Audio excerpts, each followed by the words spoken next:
하나님의 은혜에 대한 이야기입니다. 어제 새벽까지 저와 함께 나누었었던 건 우리의 본성에 대한, 다시 말하면 우리가 죄인이며 또 그 죄를 인식하고 자각하고 고백하게 되면 어떠한 변화가 일어나는지에 대해서 함께 나누어 보았습니다. 어떻게 어저께는 우리가 다른 사람을 정죄하지 말자, 정죄할 수 없다, 정죄할 수 없는 이유에 대해서 나누고 하루의 삶 동안에 우리가 묵상을 한번 해보자라고 나누었었는데요. 오늘 이어서 계속해서 우리가 하나님의 은혜에 대해서 이야기를 하고자 하는데, 우리가 나 자신이 죄인이었음을 깨달았고 또 예수 그리스도의 십자가의 피 흘리심을 통해서 우리가 죄사함을 받았다라는 것을 인정하고 또 하나님 앞에서 고백하고 우리가 나는 죄인입니다, 나를 구하여 주시옵소서라고 깨닫는 것, 거기에서 만약에 예수 그리스도의 십자가 피 흘리심이 끝난다면, 그렇다면 과연 어떨까요? 단지 예수 그리스도의 죽으심이 우리의 죄를 깨닫는 것으로, 만약에 거기에서만 딱 그쳐버린다면 우리는 아마 예수님을 믿으며 살아간다라고는 하겠지만 많이 힘든 삶을 아마 살지 않겠습니까? 괴롭지 않겠어요? 누군가가 나를 잘 알지 못하는 사람이 나의 잘못 때문에, 나의 죄 때문에, 나의 악한 모습 때문에 대신 죽었다라고 하는 그 생각 때문에 우리가 살아가는 삶 동안에 정말 괴롭고 어려운 삶을 살아가지 않겠습니까? 우리가 얼마나 많은 악한 모습과 악한 본성과 또 우리가 지은 죄들이 생각나겠습니까? 하지만 우리가 분명히 알아야 할 것은 예수 그리스도의 그 십자가 피 흘리심은 우리로 하여금 죄를 깨닫게 하는 것으로만 끝나지 않는다는 것입니다. 예수 그리스도께서 십자가에 피 흘리시고 우리가 그것을 통해서 나의 죄가, 나의 신분이 죄의 자녀에서, 우리가 죄인 되었던 모습에서 깨끗하게 되고 그와 함께 하나님께서 우리에게 부어주시는 놀랍고 크신 사랑을 우리는 깨달을 수 있게 되었다라는 것이죠.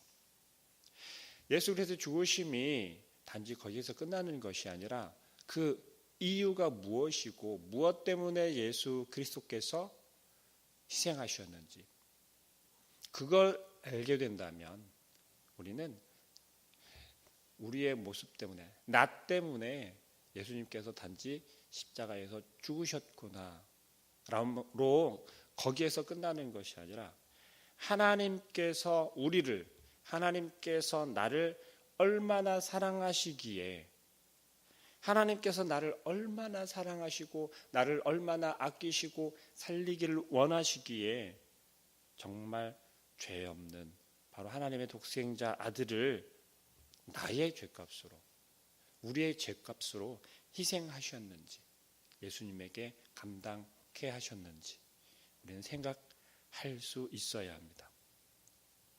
이것을 우리는 다른 말로 무엇이라고 하냐면요, 은혜다라고 이야기를 하죠. 예수 그리스도의 십자가 죽으심을 우리가 믿고 또 그 희생하심을 통해서 우리가 죄 사함을 받고 하나님의 자녀가 될 수 있는 기회를 얻었는데, 그것은 전혀 허락될 수 없는 사람들에게 주어진 하나님의 은혜인 것이죠. 그것을 우리는 하나님의 사랑이다라고도 이야기를 합니다. 은혜를 이야기를 하면서 우리는요, 한 두 가지 정도를 꼭 은혜 받을 만한 사람에게 나타나는데요. 그것은 뭐냐면 받을 자격이 전혀 없다라는 거죠. 은혜라는 것은 받을 자격이 전혀 없는 사람에게 주어지는 것을 은혜다라고 합니다. 또 하나는요, 그 주어지는 것이 정말 넘치고 넘쳐나는 사랑이다라는 거예요. 한번 생각해 보시죠. 내가 받은 은혜가 무엇이 있나? 나는 과연 하나님으로부터 그 사랑을, 넘치는 사랑을 받을 만한 자격이 있는가? 만약에 나는 당당히 나는 하나님께 사랑을 받을 만합니다. 나는 하나님께 그 은혜를 내가 받을 만한 자입니다 라고 여겨진다라면 아직까지도 나의 진짜 모습을 바라보지 못하고 있는 게 아닌가. 다시 한번 나를 점검해 볼 필요가 있을 것 같습니다. 예수 그리스도의 희생은요, 바로 우리가 이 용서를 받는, 용서받을 수 있는 바로 그 은혜를 이야기를 하는 것입니다. 우리는 어떤 은혜를 받았습니까? 단지 나의 죄를 대신해서 내 죄 대신에 예수님께서 나의 죄를 지고 또 나의 죄악 때문에 내가 감당해야 할 것을 예수 그리스도께서 대신 감당하시고 그리고 우리가 죽을 수밖에 없는 죄인이었잖아요. 사망의 자녀, 사망의 권세를 가지고 살아가던 사람들인데요. 어떻게 되었죠? 예수 그리스도께서 대신 나의 죽음을, 나의 사망을 대신 감당하셨잖아요. 대신 죽으셨잖아요. 우리가 주님께 받은 은혜는 가장 크게 이 한 세 가지 정도를 이야기할 수 있을 것입니다. 어떤 신앙인들이, 어떤 성도들이 예수님을 믿어도 나는 복 받은 게 없어. 예수님을 믿으면 믿을수록 나한테는 복이 들어오는 게 아니라 오히려 복이 달아나고 있어 라는 말을 혹시 들어본 적 있으십니까? 사실 저는 얼마 살진 않았지만 그런 이야기를 하는 사람을 만난 적이 있습니다. 종종 들어보기도 합니다. 그냥 교회는 예배만 드리면 되지. 내가 예수님 믿는데 그래 그냥 이렇게 말씀하시는 분들이 간혹 있으세요. 그분들이 그렇게 대답하는 것에는 다 이유가 있을 것입니다. 왜 그럴까요? 그분들이 예수님을 믿는 게 믿지 않으면서 믿는다고 거짓말을 하는 걸까요? 아니면 예수님을 믿기는 믿는데 바로 그 예수 그리스도의 희생에 대해서 그 죽으시고 부활하신 그 능력에 대해서 아직까지 경험하지 못했기 때문에 그렇다는 거죠. 우리는 그것을 십자가의 능력이다라고도 이야기를 합니다. 예수 그리스도의 희생의 능력을 이야기를 하는 거죠. 근데 온전히 그것을 알지 못하는 사람들도 종종 있어요. 다른 표현으로 우리가 성령을 체험하지 못했다라고 이야기할 수도 있습니다.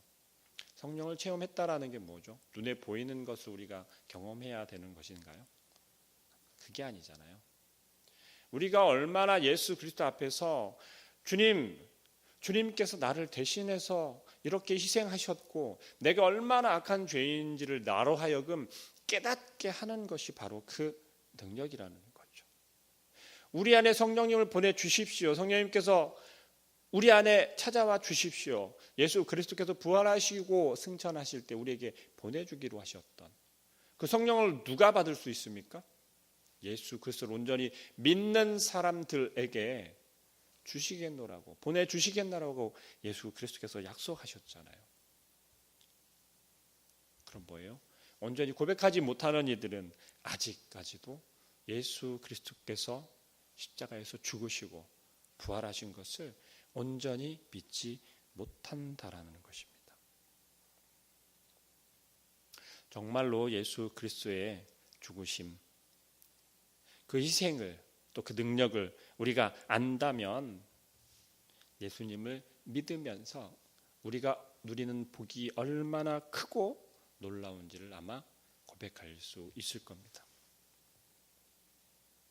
한번 생각해 보면 좋을 것 같습니다. 여러분들은 내가 예수님을 믿고 내가 예수님을 통해서 받은 복이 무엇이 있는지 쉽게 생각하면 잘 떠오르지 않을 수도 있습니다. 그러나 나의 모습을 바라보면서 하나하나 한번 생각해 본다면 아마 우리가 받은 복이 엄청 많겠죠. 저 또한 헤아릴 수 없을 만큼 많은 것 같습니다. 설교를 준비하면서 잠깐 생각해 보았거든요. 내가 지금까지 받은 복이 뭐가 있을까? 눈에 보이는 것으로 이렇게 툭툭 나타내고 싶고 보여주고 싶고 그러한 것들을 생각해 볼 때는 사실 크게 나타나거나 보여줄 만한 건 없습니다. 그런데 나 스스로를 바라보면서 내가 어떤 자인지를 생각하면서 주님께 받은 복을 생각해 보니까요. 지금까지 제가 이 자리에 서 있는 이 시간까지 그 은혜가 아니면 저는 있을 수 없다라는 걸 고백할 수밖에 없어요. 여러분들 앞에서 이렇게 말씀을 전할 수 있는 것도 마찬가지고요. 지금 이 시간까지 제가 이렇게 살아있는 것 역시도 그렇고요. 그런데 우리는 너무 큰 걸, 세상에 살아가는 사람들이 이야기를 하는 그 복 받았다라고 하는 그 복, 우리는 물질적인 것, 눈에 보이는 것, 그러한 것에 집중하기 쉽다라는 거죠.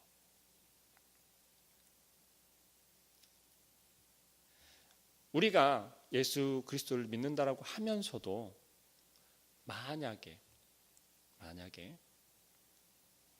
나의 죄된 모습이, 나의 죄가 예수 그리스도 통해서 보여지고 알게 된다고 그랬잖아요. 그렇다면 만약에 나의 죄가 전부 드러나게 된다면 어떤 상황이 생길까요? 혹시 여러분 상상해 본 적 있으신가요? 내가 지금까지 평생에 지은 죄가 전부 다 나타나는 거예요. 지금 이 시간에 한순간에 전부 다 드러나 버리는 거예요. 그렇게 되면 어떻게 될까요?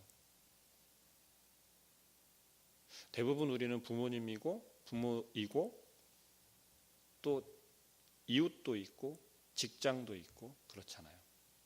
그런데 그들에게서 나의 지금까지 살면서 지은 모든 죄가 다 드러나게 되는 거예요. 그렇게 되면 어떻게 될까요? 과연 그럼에도 불구하고 나의 자녀들은 나를 부모로, 나를 할머니로, 아빠로, 엄마로, 할아버지로, 또는 좋은 이웃으로, 직장 동료로 존경하며 우리를 바라봐 줄까요? 아마 그렇지 못할 거다라고 생각해요. 얼마나 부끄럽고 얼마나 조마조마하겠습니까? 우리의 마음이 얼마나 간을 졸이면서 조마조마하면서 하루하루를 순간순간을 살아가게 되겠습니까? 사람들에게 나의 이 부끄러운 모습이 드러나거나 밝혀지는 것에도 우리는 그렇게 심장을 졸이는데 과연 하나님 앞에서는 어떨까요?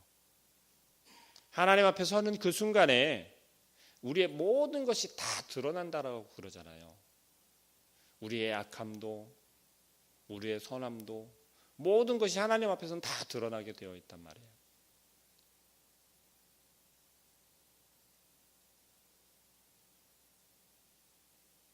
하나님 우리에게 뭐라고 하실까요? 그런데 우리에게 기회가 생겼잖아요. 방법이 생겼잖아요. 하나님 앞에서 부끄럽지 않을 만한. 그게 뭐예요? 바로 예수 그리스도의 십자가 보혈이라는 거죠. 우리 예수님께서 십자가에 죽으시면서 우리의 죄를 모두 감당하시고 다 지고 가셨기 때문에 우리의 죄를 깨끗게 주홍 같을지라도 어떻게 해요? 양털과 같이 깨끗게 시게 해 주셨다라고 말씀하세요. 근데 우리는 그것을 믿나요? 우리 주님께서 우리 예수 그리스도의 그 십자가의 보혈이 나를 그와 같이 깨끗게 해 주신다라는 것을 믿으십니까? 그것이 우리에게 주어진 가장 큰 은혜가 아닐까 합니다. 우리의 죄는요, 완전히 용서받았다라는 거예요. 그런데 우리는 미련에서 자꾸 어떻게 되죠? 내가 지었던 죄에 대해서 완전히 해결되었고 용서받았다라고 하는 것을 온전히 인정하지 않고 고백하지 않고 부정하면서 여전히 그런 모습으로 계속 살아가려고 한다는 거예요. 오늘 본문 말씀 1절 보니까 이렇게 이야기하잖아요. 허물의 사함을 받고 자신의 죄가 가려진 자는 복이 있도다라고 이야기합니다. 예수 그리스도의 희생하심을 통해서 아버지 하나님께서 우리에게 주신 은혜가 바로 이와 같다라는 거예요. 그게 얼마나 감사했으면 이 다윗이 지금 고백하고 있잖아요. 오늘 우리가 함께 읽은 본문 말씀에서 이야기를 하는 건 다른 것이 아니라 우리가 죄 사함을 받았고 우리의 허물들이 다 가리워졌고 깨끗하게 되었고 지워졌고 우리는 이제 정결하게 되었다라는 것을 이야기를 하는 거예요. 그럼에도 불구하고 우리는 자꾸 반복해서 어떻게 된다는 거예요. 이전과 같은 모습으로 자꾸 살아가려고 한다는 말입니다. 우리의 미련함을 자꾸 드러내고 있는 거예요.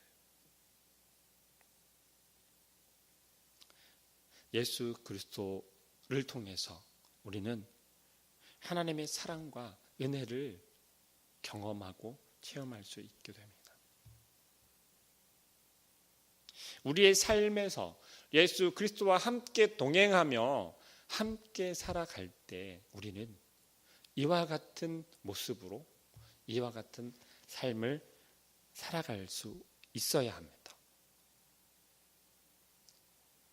오늘 하루를 살아갈 때 우리는 내가 어떤 사람이었고 내가 어떻게 되었는지, 어제까지는 내가 죄인 되었고 죄인의 모습으로 살아가고 있었지만 이제는 예수 그리스도를 통해서 나의 죄가 완전히 깨끗게 되었고 씌어졌고 이제는 하나님의 은혜로만 하나님의 사랑으로만 살아갈 수 있다라고 하는, 그리고 나는 그렇게 되었다라고 하는 확신을 가지고 하루하루를 살아가야 할 것입니다. 우리가 조금 잘 아는 존 베슬리 목사님이 우리에게 얼마나 많은 영감과 또 많은 교훈과 또 어떻게 신앙생활을 해야 하는지에 대해서 많이 알려져 있고 또 우리에게 전하고 있습니다. 그런데 이분 역시도 처음부터 그렇게 훌륭했거나 아니면 신실하지는 못했었다라고 자서전에 이야기를 하고 있습니다. 그 한 일화를 제가 소개를 하려고 하는데요. 어떤 분이었냐면 이분 옥스퍼드 대학 시절에 홀리클럽이라고 하는 경건 클럽을 만들어서 성경 공부도 하고 묵상도 하고 기도도 하고 그랬던 분이었어요. 그리고 스스로 나는 미국의 선교사로 가겠다라고 자원하면서 정말로 선교사로 이제 가게 되는 그러한 상황까지 갔습니다. 근데 중요한 것은 이때까지도 예수님에 대해서 잘 알지 못하던 때였어요. 경건 훈련을 열심히 하고 있었고 말씀 묵상도 하고 성경 공부도 하는데도 불구하고 예수님에 대해서 잘 알지 못했다라는 거죠. 그랬던 이 웨슬리 목사님에게 드디어 예수님을 잘 알지 못했고 그것이 믿음이다라고 여겼던 그러한 것들이 한순간에 무너지는 사건이 있었는데요. 그것이 바로 조금 전에 이야기를 했던 것처럼 미국의 선교사로 자원해서 선교사로 가던 그 배 안에서의 사건이 일어났습니다. 큰 풍랑을 만나서 배가 거의 좌초될 지경까지 되었어요. 이 목사님은 두려워서 죽을 것 같으니까, 배가 좌초되면 죽을 수밖에 없잖아요. 불안해하면서 공포에 사로잡혀 있었어요. 그런데 함께 배를 타고 가고 있었던 모라비아 교도들, 이건 독일의 영국의 청교도와 비슷한 독일의 경건 교인들이었습니다. 그런데 어른들에서부터 아이에까지 전부 평안한 모습으로 찬송을 부르는 모습을 보게 돼요. 이 웨슬리 목사님은 좀 당황했어요. 저 사람들은 미친 사람들인가 보다. 이렇게 풍랑이 크게 일어서 배가 좌초될 지경까지 되었는데 두려워하는 사람이 있는 것이 아니라 어른에서부터 아이에게까지 이르기에 전부 평안한 모습으로 오히려 찬송을 부르고 있는 거예요. 그 모라비아 교도의 영적 지도자쯤 되는 사람이 웨슬리에게 물었습니다. 하나님의 영이 그대의 영혼을 향해 그대가 하나님의 자녀라는 증거를 주십니까? 라고 물어보는 거예요. 우리에게 똑같이 질문한다라고 한번 생각해 보시길 바랍니다. 웨슬리는요 그렇게 경건훈련을 하였고 성경 공부를 하였으며 하나님에 대해서 예수님에 대해서 공부하였다라고 묵상하였다라고 여겼지만 이 질문에 대해서 대답하지 못했다고 합니다. 그 이유는 다른 게 아니라 성령에 대해서 알지 못했기 때문입니다. 그리고 또 이렇게 물었습니다. 그대는 예수 그리스도를 아십니까? 여러분들에게 질문할게요. 여러분들은 예수 그리스도를 아십니까?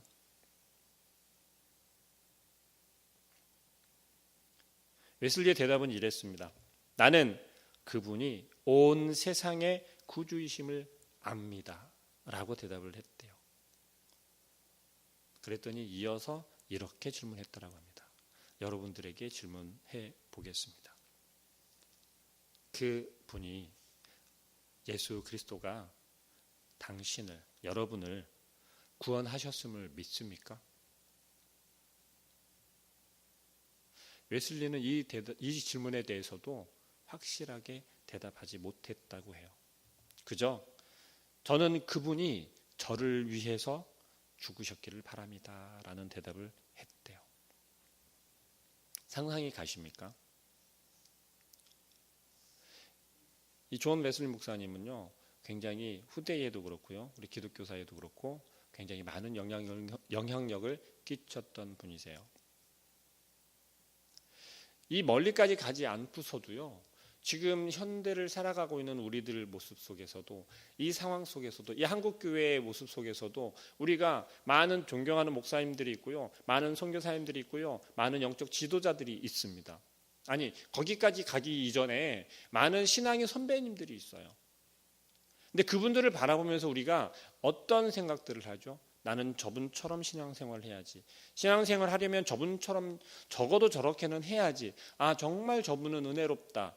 믿음생활 정말 잘한다.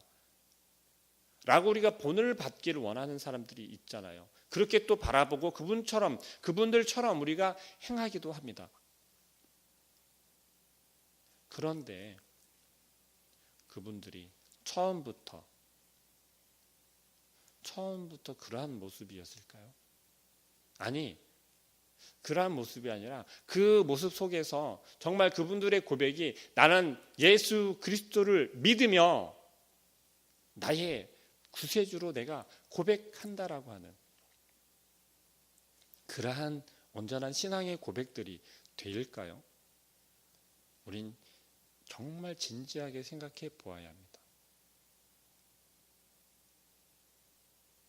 웨슬리 목사님이 변화된 것은요, 정말 아이러니하게도요, 어이없게도요, 길거리에서 기도회를 하는 그 현장을 찾아갔다가 사회자가 이야기를 하는 루터의 그 기도문 한 구절을 읽고 그리고서 마음의 변화를 받아요. 그게 뭐냐면요, 다른 게 아니었어요. 오직 의인은 믿음으로 말미암아 살리라라고 하는 로마서 9절을 인용한 루터의 낭독문 중에 한 구절이었어요. 근데 이 웨슬리 목사님은 그 길거리 기도회에서 그 사회자가 읽어주던 낭독하던 그 한 구절을 듣고 마음 변화를 받아요. 아, 내가 지금까지 예수를 온전히 알지 못했고 내가 경험하지 못했던 건 내가 예수 그리스도를 믿지 못해서 그랬구나라는 거예요. 열심히 경건클럽에서 경건훈련도 하고 성경 공부도 했었는데도 예수 그리스도를 믿지 못했었대요. 우리가 열심히 교회에 나와서 예배드리고 기도드리고 찬양을 부르지만 예수님을 알기는 알겠지만 믿지는 못한다는 거예요. 우리가 오늘 하루를 살아갈 때 어떤 삶을 살아야겠습니까? 예수 그리스도를 그냥 알고 살아가는 삶을 살아야겠습니까? 아니면 그 예수 그리스도를 믿고 그와 함께 동행하는 삶을 살아야겠습니까? 우리가 구원받는 것은 다른 게 아니잖아요. 예수 그리스도를 믿으면 뭘 믿어야 합니까?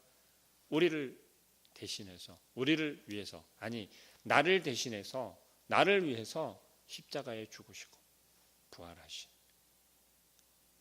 그 예수 그리스도의 그 능력을 우리가 힘입어서 그 예수 그리스도를 믿어야 하는 거잖아요. 십자가의 능력이다라고 하는 것은요, 우리가 죄를 알지만 아는 것으로만 끝나는 것이 아니라 그것이 어떻게 해결되었는지, 그것은 하나님의 은혜라는 거죠. 하나님이 나를 사랑하신 그 은혜가 아니면 나의 죄가 깨끗게 될 수 없다라는 것입니다. 바울은요, 하나님의 은혜로 죄사함을 받은 사람은 얼마나 행복한지에 대해서 설명합니다. 율법을 다 지켜서 구원받느라고 애쓰는 것보다는 우리가 예수 그리스도를 믿어 의에 이르고 그 의를 통해서 우리가 구원함을 받는, 그래서 죄사함 받은 사람으로 오늘 하루도 살아가시길, 그래서 하나님께서 나를 얼마나 사랑하는지를 경험하고 순간순간 내 삶에서 고백되어지길 소망합니다. 함께 기도하겠습니다. 사랑하는 하나님, 하나님께서 우리를 얼마나 사랑하시는지, 그리고 또한 그 사랑이 얼마나 큰지를 우리가 알게 하여 주시옵소서. 예수 그리스도를 믿는 그 믿음을 통해서 우리가 구원받고 하나님의 은혜를 경험할 수 있음을 고백합니다. 그러나 주여, 우리가 예수 그리스도를 안다라고 고백하지만 온전히 내가 믿습니다, 나의 삶 속에 함께 하시고 나와 동행하시는 그 주님을 믿습니다 라고 하는 확신을 갖게 하여 주시옵소서. 하나님의 은혜가 아니면, 하나님의 사랑이 아니면 도저히 감당할 수 없음을 고백합니다. 그러나 그 또한 우리의 눈이 띄어지고 우리가 온전히 우리 스스로를, 나 자신을 바라볼 수 있게 하여 주시어서 주님, 내가 나의 힘으로는 절대 이룰 수 없음을, 또한 나의 힘으로는 살아갈 수 없음을 아버지 하나님 앞에 고백하오니 주여 깨닫게 하시고 알게 하시고 또한 믿게 하여 주시어서 우리가 하나님께서 부어주시는 놀랍고 크신 그 사랑과 은혜를 매 순간순간마다 매일매일 경험하며 살아갈 수 있도록, 또한 그 은혜를 통해서 우리가 살아갈 수 있도록 역사하여 주시옵소서. 예수 그리스도의 이름으로 기도합니다. 아멘.